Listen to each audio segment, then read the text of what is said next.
And if you are a good practitioner, you have enough mindfulness in order to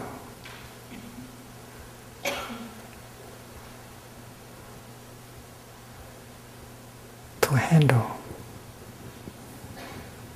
whatever need to be handled.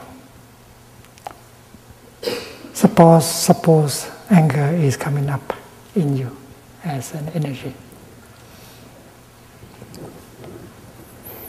As a practitioner, you don't allow anger to be alone in you, because if you let anger to be alone in you, anger will cause a lot of damage in your body, in your mind, and maybe around you. That is why we practice mindfulness of anger.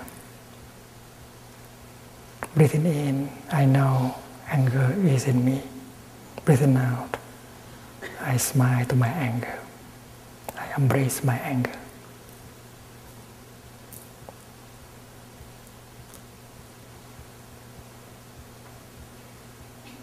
You have a seed of anger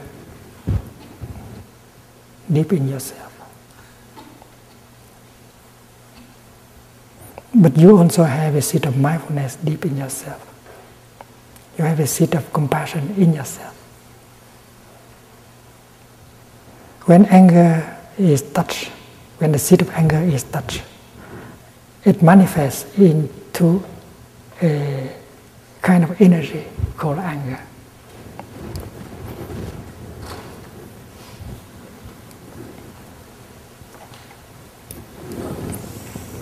Suppose this is your consciousness, and it has two layers. The lower layer is called store consciousness, and the upper layer is called mind consciousness. You have a seed of anger here. You also have a seed of joy, of mindfulness, of compassion, of non-discrimination. You have a seed of anger, of despair, of jealousy, of discrimination in the depth of your consciousness. But when the seed of anger is left alone there in the store consciousness, you don't water it, no one come and touch it, you are okay. You can laugh, you may have a good time. But that does not mean that you don't have the seed of anger in you. As soon as you hear someone saying something or doing something, the seed of anger in you is touched. And it becomes a zone of energy on the realm of mind consciousness. In Buddhism, we call it a mental formation. Anger is a mental formation.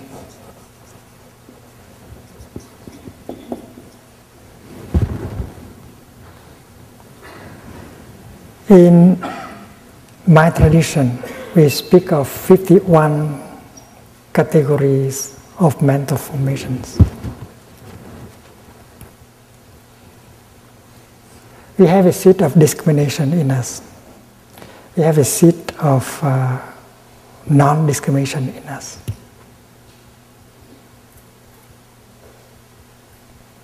That is true. If the seed of discrimination is watered every day, it becomes very important. And it doesn't allow the seed of non-discrimination to manifest. If the seed of anger becomes stronger and stronger every day, the seed of compassion have less chance. And that is why every time a negative seed is touched and manifest, we have to take care of it. That is why I spoke about mindfulness of anger. When mindfulness is the capacity of knowing what is happening is anger has manifest. So as a practitioner, you ask the seed of mindfulness to manifest at the same time. And if you are a diligent practitioner, the seed of mindfulness in you is strong enough, and it's very easy for you to touch and invite it to come up. And it become a zone of energy.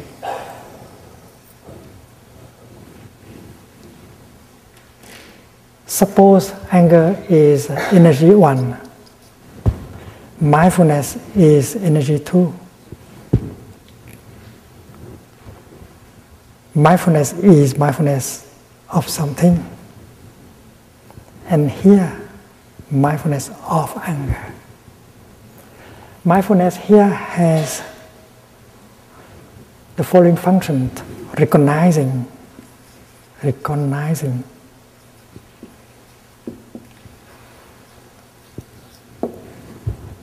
anger as anger.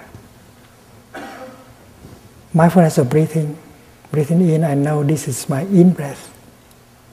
Breathing out, I know this is my out-breath. Recognizing in-breath as in-breath. Recognizing out-breath as out-breath. Recognizing drinking as a drinking. Recognizing walking as a walking. That's the nature, the function of mindfulness. So the energy of mindfulness generated by your breathing, your walking, has the capacity of recognizing anger as anger. Breathing in, I know anger is in me. Breathing out, I take good care of my anger. Recognizing anger and embracing anger.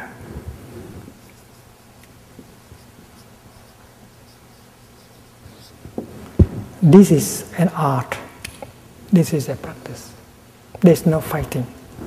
Mindfulness is generated not to fight anger, but to recognize anger and to hold anger very tenderly. That is Buddhist practice. You do not transform yourself into a battlefield, the good fighting the evil. That's not Buddhism. Because you are mindfulness, but you are also anger. And mindfulness plays the role of a big sister, holding the angry, the suffering younger sister and help her to transform.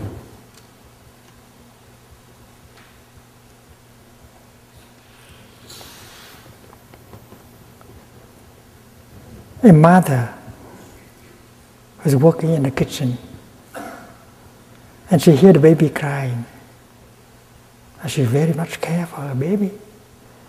So she stopped working in the kitchen, she put down whatever she's holding and she goes to the room of the baby. And the first thing she does is to pick up the baby and hold the baby tenderly into her arms. That's the mother. She does not know what is wrong with the baby yet, but the first thing she does is to pick up the baby and hold her mindfully. We do the same thing as a practitioner. Every time anger or despair come up, we generate the energy of mindfulness in order to recognize and to embrace tenderly. Tenderly.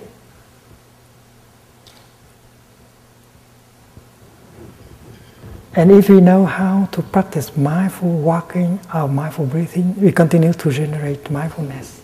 And we have that energy in order to recognize and to embrace. And we can bring a relief. Because mindfulness as an energy, embracing anger as another source of energy tenderly. Big brother, younger brother.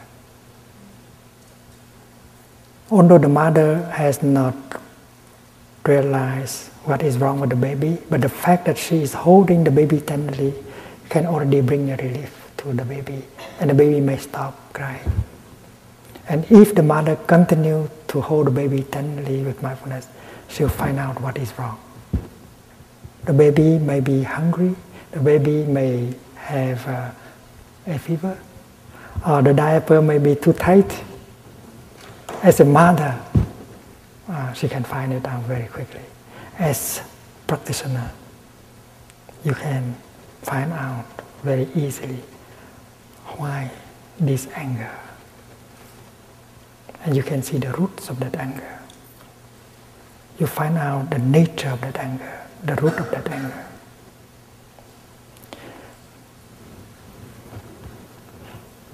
If the mother found out what is wrong with the baby, she can fix the situation very quickly. If the baby is hungry, she gave her some milk. If the diaper is too tight, she just undo it and do it again. So after having embraced tenderly your anger, you might like to continue the practice of mindful breathing, the practice of mindful walking, and look deeply into the nature of your anger and find out what is the root of your anger. Recognizing, embracing, and looking deeply.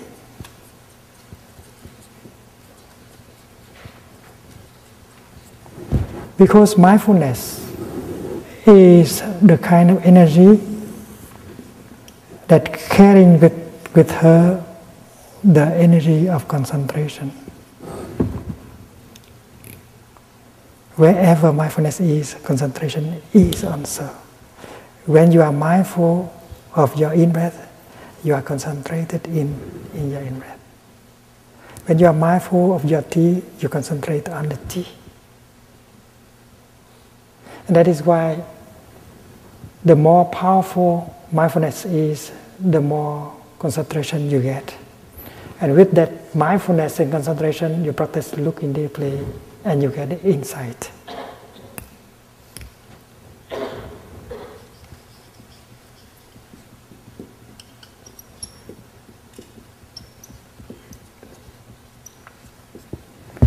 And that insight is going to liberate you, transform your anger.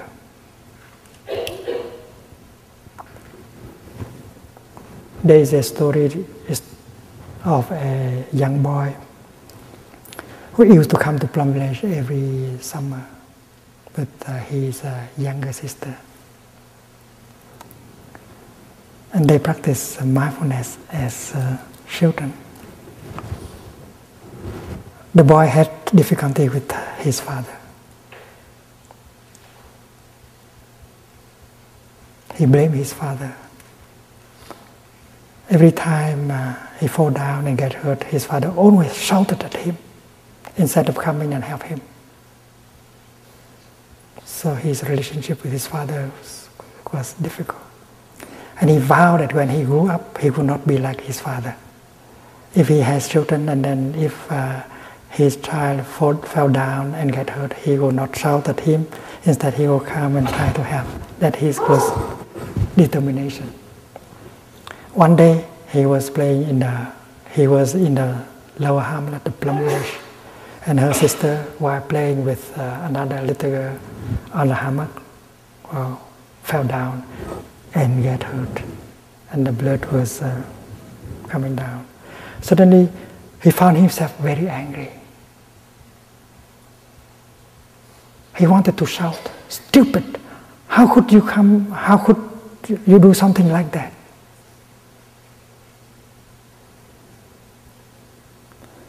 And because he had been practicing mindfulness, he was able to refrain from shouting. And he recognized that he was exactly like his father. Instead of trying to come and help his sister, he had the tendency to shout at her. He hates what he has within himself. So when he practiced mindful breathing, he knew that this is a continuation of his father inside of him. He is not different from his father. And with that insight, he turned around and practiced slow walking when he had seen someone coming to help his sister. And during slow walking, he recognized that he's a continuation of his father. The energy of anger has been transmitted by his father. And if he does not practice, he is going to become exactly like his father. And he will treat his children in the future in the same way. That is called samsara, continuation. And suddenly he had a desire that he had to go home and tell his father that he has exactly the same kind of energy, and he would invite his father to practice with him. And when that intention was born in him, his anger, resentment toward his father began to dissolve.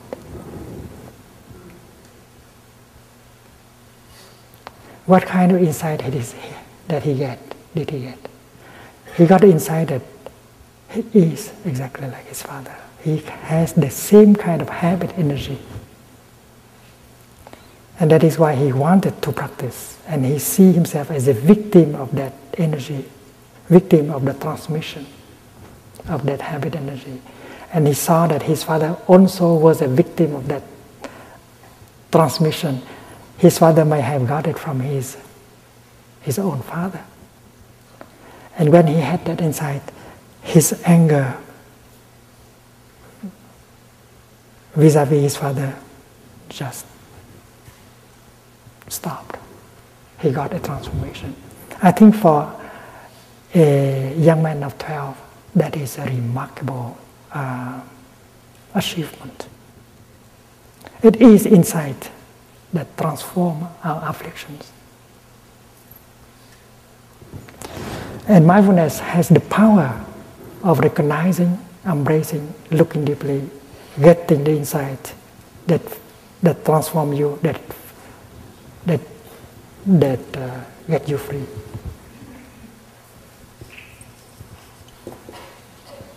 Transformation and healing and freedom.